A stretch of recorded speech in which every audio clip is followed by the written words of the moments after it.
podcast.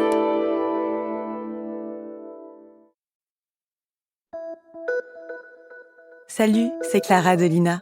Cette semaine, dans La vie d'avant, je vous emmène à la rencontre de Madame Ledan, mariée avec un ancien soldat qui a perdu son bras droit à la guerre. Son mari, elle l'a bien aimé, mais comme beaucoup de ses copines à l'époque, elle ne l'a pas vraiment choisi. C'est qu'en 1920, il fallait faire des enfants pour repeupler la France. D'ailleurs, cette année-là, une nouvelle loi interdit toute publicité pour la contraception et punit sévèrement l'avortement pour des dizaines d'années. Mon mari est parti très jeune. Il est parti très jeune. Il n'avait pas 19 ans.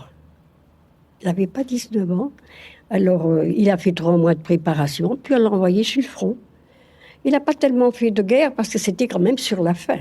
Mais je ne sais pas où il a été blessé. Grand mutilé, il avait coupé le bras, coupé ici. Mais c'était le bras droit, alors. Nous n'étions pas mariés. On s'est mariés qu'après. On s'est mariés qu'en 20.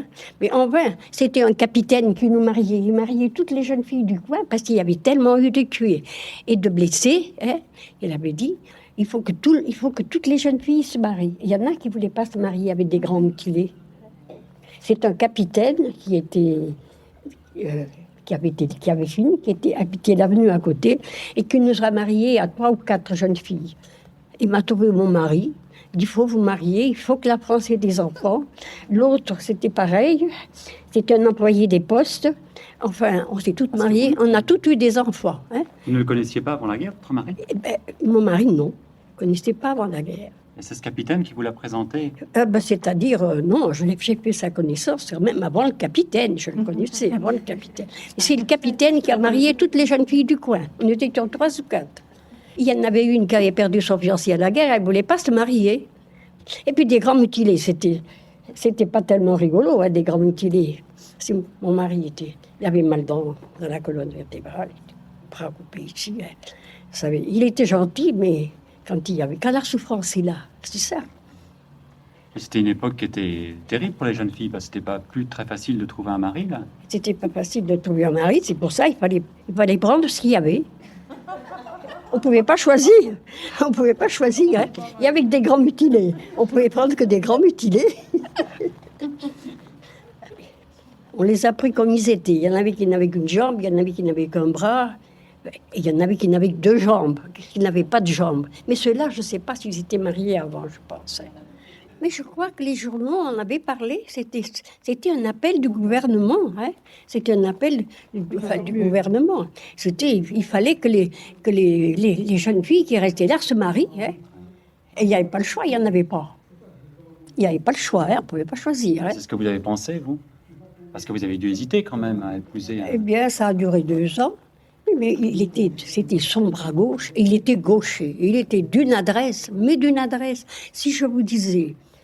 Il était très nerveux, alors ça lui faisait une boule, là. Il avait une ceinture en flanelle. Il se roulait dans sa ceinture en flanelle. Parce qu'après notre mariage, le lendemain matin, je me suis levée pour l'aider à s'habiller. Mais c'est qu'il n'a jamais voulu. Alors, je me suis mariée en 20.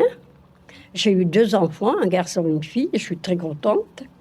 Et mon mari, je l'ai conservé 42 ans. Donc, j'ai pu. Ça ne pouvait pas aller plus loin.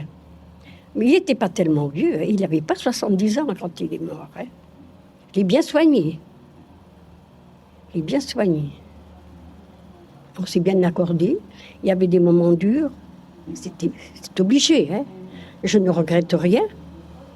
On aurait eu un qui aurait eu ses 2 bras, ça n'aurait pas été si bien. Il y avait beaucoup de jeunes filles comme ça qui ont présenté des jeunes gens pour se marier tout de suite après la guerre. Là, nous étions avenue Michelet. Et c'est ce capitaine qui s'est occupé, il est venu nous chercher, il faut se marier. Il y en avait une à côté qui avait perdu son fiancé à la guerre, qui avait beaucoup de chagrin. Elle ne voulait pas se marier, mais il l'a mariée quand même. Ça s'est bien passé. Moi, je ne regrette rien. J'ai eu de beaux enfants, ils sont gentils. Et je crois qu'elle s'est pas... Mais il y en a une qui n'a pas eu de chance. Son mari est mort très tôt. Je ne sais pas s'il était malade, je ne sais pas ce qu'il avait. Je ne sais pas, son mari est mort très tôt. Je connais que ce cas-là, parce que moi, je n'ai pas beaucoup voyagé, mais c'était avenue Michelet, à Saint-Ouen. Ça s'est passé là, dans l'avenue Michelet, à Saint-Ouen. On passe le cimetière. Voilà, c'est la fin de cet épisode de La vie d'avant, produit par Lina. N'hésitez pas à nous mettre 5 étoiles s'il vous a plu, et abonnez-vous pour ne louper aucun épisode sur votre plateforme d'écoute préférée. On se retrouve la semaine prochaine pour un nouvel épisode de La vie d'avant.